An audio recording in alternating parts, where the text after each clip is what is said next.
Awesome. We're live and recording. So tonight we're going to be talking about responding to no. This is something that you cannot run away from. I wish so badly that I would never hear no in my life, but I bet I've heard it 100 times in the past week alone. And I thought, this would be something good to talk about because it just, sometimes it's like, okay, well, now what do I do? Do I just not respond? Do I say anything at all? Do I defend what I'm offering? What? So I'm going to share my screen. And Alyssa, I can see you. Can you give me a thumbs up if you can see my screen? Perfect. Okay, I'm going to try to make it bigger so you can see some of the stuff on here. Just give me a second. Okay, if you guys have questions about anything, please write in the chat so I can answer them as we go. But again, so responding to the dreaded no, not interested, whatever, when you're sending invites, it's going to happen. You cannot run away from it. And this is also why personal development is so huge, because sometimes it is very discouraging when you hear no, like I did at every single invite yesterday that I sent, and it happens, and that's okay. So what not to do is what I want to cover first. And the reason I want to cover this first, and really what kind of drove me to want to do this call, was last night Tyler and I were sitting on the couch, and he asked me, he's like, you had talked to this girl, right? I was like, yeah, I've had a few conversations with her. She's a really nice person. And he was like, oh, well, she just subtweeted you on Twitter. I was like, what? I was like, what did it say? And I'm going to pull it up just to read it to you. And I was like really upset by this. Sorry, I should have had this pulled up. Okay, so he's like, yeah, she subtweeted you on Twitter. And so I asked him if I could see it. And this girl tweeted, there's a girl on Facebook who's a Beachbody coach, and she wouldn't stop messaging me. So I finally told her I wasn't interested. And she responded with, oh, I get it. You're just not into fitness, right? So I sent her a message, and I was like, hey, I just saw your tweet. And first of all, I was like, no, that was not me. We had like a really good conversation, and no, that wasn't me. I hadn't messaged her in a couple months, actually. And so I messaged her, and I was like, hey, I just saw your tweet. I just wanted to reach out and say I'm so sorry that whoever said that to you. I'm honestly a little embarrassed by it. Clearly, you are into fitness. If they would have taken the time to even look at your page, they would know that. Keep killing your own journey. And so first of all, please don't get like defensive. And that seemed really defensive. It's like, oh, you're not into fitness, right? So that's what kind of drove me to want to do this call. And I was just like, oh my gosh, like the reason Beachbody is like so like we thrive off of not being those pushy salesy people and saying things like that. So what not to do? I just gotta move this out of the way. Do not get defensive, okay? The fortune is in the follow-up. 95% of the people that I bring on are from following up with them who I've previously invited. And if I were to get defensive with people, that would ruin all chances of even being able to follow up with them.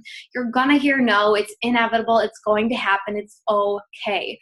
And it's a good thing because that's one more person that you have to follow up with. Don't just not respond. I know sometimes when someone, all they say is no, and it's like, okay, what do I say to this? And you're tempted to not respond, then also you can't really follow up with them and or start any sort of conversation down the road that's maybe not even Beachbody related because you just didn't respond. Don't be suddenly short in conversation, like, okay, thanks, or something like that. Don't say, sounds good, and leave it at that. That also kind of closes the door for not being able to come back and follow up with them. Why? Okay, so instead, what you should do is be understandable. Usually no means either they don't have enough information, they don't really understand what you're asking, or not right now. Most of the time, that is what it means. Do respond to them. And I have examples of how to respond to certain objections or people saying no. Ask questions. In the files section of our team page, I wrote up something from a National Wake Up Call that has really good questions that you can ask people to kind of dig deeper. Think of how you would want to be talked to in this situation. Would you want someone to say, oh, you're just not into fitness. If you're like a marathon runner, like, no, actually I run marathons. Thanks for being a bitch is what I would say if someone, you know, if I was in that situation. But so think of how you would want to be talked to in this situation and use the feel, felt, found method. And we'll go into that. Okay, so different types of objections. You're going to hear a few different ones, and these are the ones that you probably will hear most. When someone literally just says no, some sort of time excuse, I'm too busy, I don't have enough time, I have so much going on right now, it's too expensive, I already have a fitness routine, or I'm already following whatever diet, and I don't know why I put the ketogenic diet in there specifically, but apparently I did. So different types of objections. I've heard them all multiple times. So no, what I like to do, and you do not have to use this exactly or at all if you don't want, but I still like to respond because it gives me time to either follow up or ask more questions or whatever. So this is literally what I say. Thank you so much for getting back to me. I completely respect that. You know, they said no and I respect that. And I just asked, do you currently have a fitness routine you're following? You know, I'm not saying, why aren't you interested? You really need to do this, or you know, I'm not being rude in any way. I'm just asking, do you already have a fitness routine that you're following? And again, like I said before, whatever you do, just don't ruin any chance of being able to follow up in the future. So I want to give this example. This actually happened as I was putting this PowerPoint together. I sent this girl an invite to our Lift 4 challenge group. And over here on the left, I wasn't sure if you'd be able to see it or not, so I wrote my responses bigger, but she said, hey, no, but thanks. And I could have said, okay, and left it at that. But I said, I completely respect that. I really appreciate the response. Do you have any sort of fitness routine currently? And she said, I don't need to, but I think she said, I've bought the 125 package deal for Beachbody and never did anything with it. And I responded and said, I'm not sure which package that is. I honestly have no idea. But I totally get that. It happens. Before I found a program that I liked and that helped me get past the point of making it a habit, I seriously bought everything there is out there for weight loss. It's all a matter of finding that one for you. I recently started following our new nutrition program so that I could have a sustainable long-term meal plan, regardless of if I'm exercising or not. And so far, it's been super simple and surprisingly sustainable through all the summer cookouts so far, LOL. And then she started asking me about it, and we got into deeper conversation. And she got to asking for price and everything. And she said, at the end, she told me, she's like, okay, I really want to do this. This sounds absolutely amazing. But she told me, you know, her husband just got laid off and they are really tight right now. But please reach out to me in 1 or 2 months and I'm going to do this.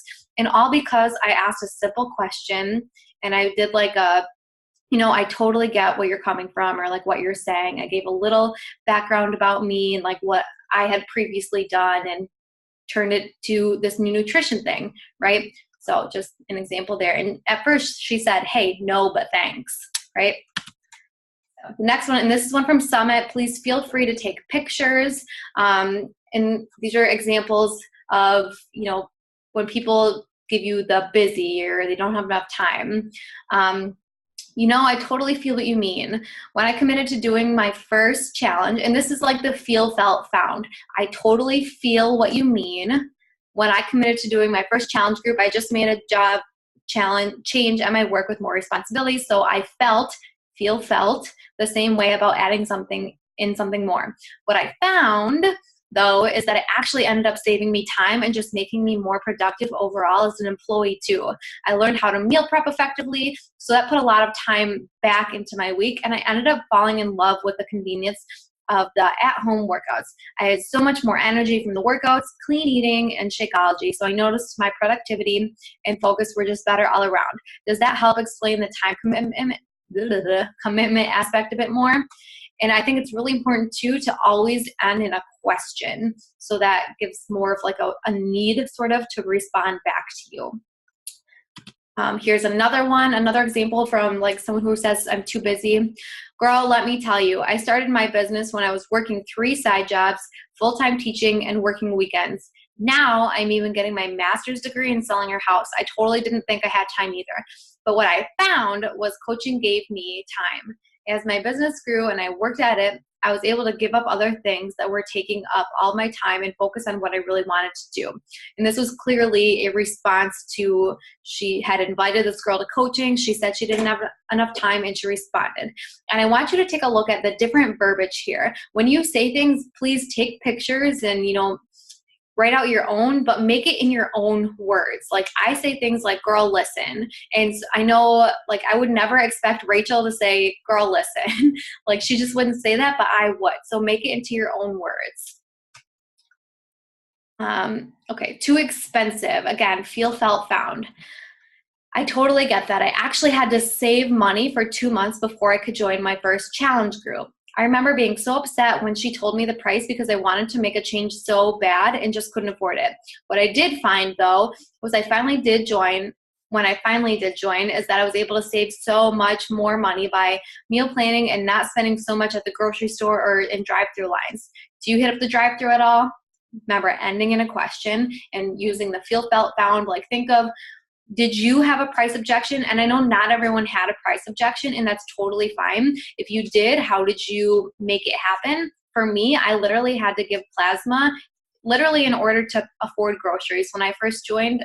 So I can relate to that, and I do tell people that. But again, feel, felt, found. I already have a fitness routine. This one, we hear a lot from either personal trainers or people who go to a gym or they're working with a trainer or something. And she responds like, hey friend, I'm so happy you already have a health routine. What do you do? I actually did a low carb diet for years when I was introduced to Beachbody. So I felt that maybe I wouldn't benefit from doing a challenge group either. But man, was I wrong. I discovered that I don't have to cut food groups to get where I want to be. And more than that, I have so many programs at my fingertips. I can always change things up. I never feel stuck anymore. So she's kind of smashing that, like, further objections before. So I'm assuming that she invited her to a challenge group. Whoever she invited said, no thanks, I already have a fitness routine. And she's like showing happiness for her and asking her what she does. And then before she goes more into it, or sends that message, she's smashing any further objections that she might have or whatever. Okay. And if this will let me get out of here.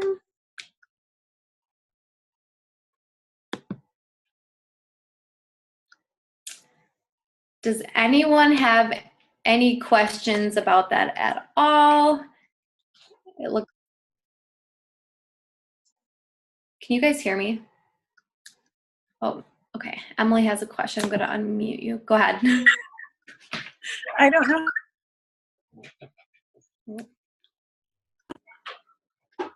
Okay, I'm not sure if this is, can you hear me? You're good. Okay, this is the first time I've used this, so I'm like, I don't know if she can see me or hear me.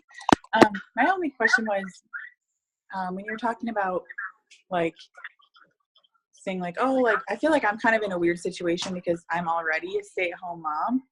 And I know that's, like, for a lot of people, at least for a lot of women, that's what they're saying they're kind of working towards, or that's their why, that's their goal. So, I'm finding that a little bit difficult because it's like, I feel like sometimes people will see me and it's like, oh, well, like, she's already staying at home, Like, it's like, I don't kind of have that cool, like, oh, I was working 3 jobs and now I'm not working anymore. And I know, like, use what you have and use your own story. But, like, I guess it's just, I don't know how to rebuttal that, I guess, if somebody were to be like, well, you don't understand. You're already at home. Like, you don't work on the job. Yeah, I can totally respond to that. And I think Rachel can too, because Rachel and I text all the time and we're like, oh my gosh, I can't get anything done. Blair won't nap. Marley won't nap. So what I would say is to start posting about, like how busy your mom life is at home. And, I'm thankful that I do have these at-home workouts, because if you're a stay-at-home mom or if you have kids, you know how, like, chaotic things can be. And just, like, starting to share that and kind of smash those objections publicly, showing that you too are busy even though you are at home. And I mean, Okay. It's hard, like, getting into conversation, but that's one thing I used to do all the time is I would just battle objections publicly all the time. That's a good idea. Yeah. Because it's so true. It's very true. Yeah, it is, because and now like I literally don't get anything done some days. right. So you definitely are busy. It's just like a different kind of busy. And Yeah. so on one of my posts actually today on Instagram, I talked about how it was something about energy, like, you know, my daughter is like now transitioning into one nap. I wake up at 4 a.m. and if it weren't for these at-home workouts, I would have no energy at all, because I need to keep up with her, and just kind of like breadcrumbing that kind of thing in there. But yeah, so there's definitely some. And then Kelsey said also, using other coach stories too, like, girl, I know what you mean. My friend or my coach buddy does blah, blah, blah, or whatever. You can use that too. Okay. Thank you. Yeah. Does anyone have any other questions either about this topic specifically or something totally off topic that you're just like, okay, I'm struggling with this. I need help here. Go ahead. Okay. One more question, and this is totally unrelated, but I was just wondering. I know the first 3 months, if you hit Success Club, you get the free ticket to Summit. I joined, I want to say it was like June 23rd or something like that. But does June count as my first month? Okay. So it's your first full month. Okay. So Awesome. even if you would have signed up on June 1st, July would be technically your first month. Oh, okay. Yeah. Okay, awesome. I just want to make sure. I'm like, oh no. Yeah. Nope. Okay. Those are golden. Okay. Thank you. Yeah.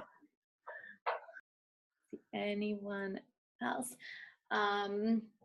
Okay, well, if you guys do end up having any questions, I will post this recording, so tag your teams. And then remember that Summit tickets are on sale through Monday. So if you didn't get your ticket, make sure to get your ticket. 1:30 if you're just like, I'm going, not negotiable, I don't care, I'm going to make it happen. Or if you're like, okay, I really want to go and I think I can make this happen, 180 is what the price will be, where you can then transfer that ticket. And I think that's it. I don't have anything else. Does anyone have anything for the good of the group they would like to share, or anything at all? Awesome. I do want to do a really quick shout out to Rachel. As I'm scrolling my newsfeed almost every single day, I always see posts, and Rachel is commenting on every single coach's stuff, just like loving on them, supporting them, and just being a total teammate. So shout out to you, Rachel. I think that's so awesome how supportive you are of our entire team, and I love that. So all right, you guys have a good rest of your night, and we'll talk to you later.